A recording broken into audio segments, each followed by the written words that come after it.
সকালে ম্যাগি বানিয়ে খাবো। তার জন্য ম্যাগিটা বানাবো, তার জন্য নিয়ে নিয়েছি কড়াইশুঁটি আর বিনস, আর একদম কুচি কুচি করে নিয়েছি একটু পেঁয়াজ কলি আর গাজর। আর কোনো কিন্তু সবজি নেইনি। আর দুটো ম্যাগি নিয়ে নিয়েছি।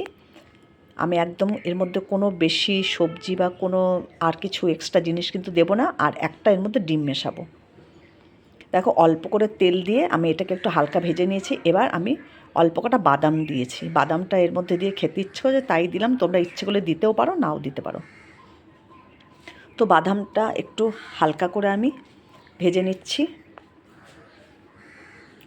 একটু হালকা ভাজা হয়ে যাওয়ার পরে মাঝখানটা একটু দেখো সব কিছু করে সরিয়ে দিয়ে মাঝখানটা একটু ফাঁকা রেখে এর মধ্যে একটা ডিম ফাটিয়ে দিচ্ছি। ডিমটাকে এবার হাই ফ্লেমে সামান্য একটু নুন দিয়ে একদম ঝুড়ো করে নেবো। ঝুড়ো করে তারপর কিন্তু এর সঙ্গে একবারেই করে নেবো। এর মধ্যে একটু ডিমটা টেনে গেলেই এর মধ্যে একসাথে মাখিয়ে নেড়ে চেড়ে নেবো। এই দেখো, একবারে সব নেড়ে চেড়ে নিলাম। সামান্য একটু নুন দিয়ে দিলাম ওপর দিয়ে। আগে আমি সবজিটা দেওয়ার পরে নুন দিইনি।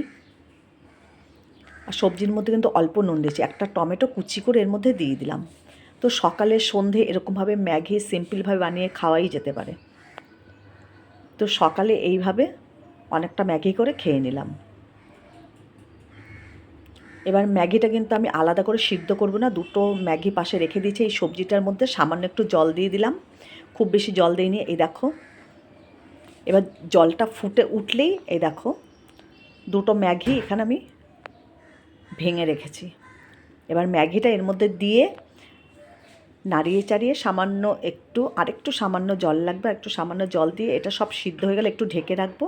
সিদ্ধ হয়ে গেলে পরেই একদমই আমার ম্যাগি কিন্তু রেডি হয়ে যাবে। সামান্য একটু টমেটোর সস দিয়ে দেবো এর ওপরে, ব্যাস তাহলেই ম্যাগি, শীতের সবজি দিয়ে ম্যাগি কিন্তু একেবারে রেডি।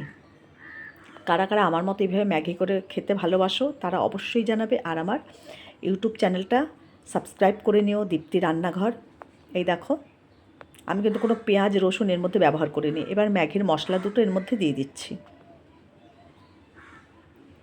এবার ভালো করে আবারও মিশিয়ে নেবো। দেখবে একদম ঝুরঝুরেই ম্যাগি হবে, একটু কিন্তু এর মধ্যে আমি জল রাখবো না। একদম ঝুরঝুরে ম্যাগিটা করে নেবো। আলাদা সিদ্ধও করিনি সময় বাঁচানোর জন্য। দেখো, অল্প সময়ের মধ্যে আমার ম্যাগি কিন্তু একদমই রেডি। সামান্য একটু টমেটো কেচাপ দিয়ে দিলাম, অল্প করে এখন দিলাম, কেননা ম্যাগিটা নামানোর পরে ওর ওপরে আবার দিয়ে দিতে হবে। দেখো, একেবারেই কিন্তু ভেতরে জল নেই। খুব সুন্দর ম্যাগি কিন্তু আমার একেবারে রেডি। এবার আমি গ্যাসটাকে অফ করে দিলাম।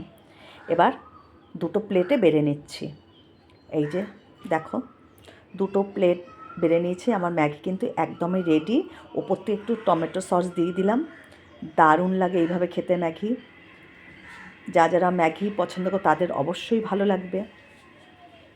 এই দেখো, 2 প্লেট ম্যাগি আমার রেডি। দুজনে 2 প্লেট ম্যাগি খেয়ে নিলাম।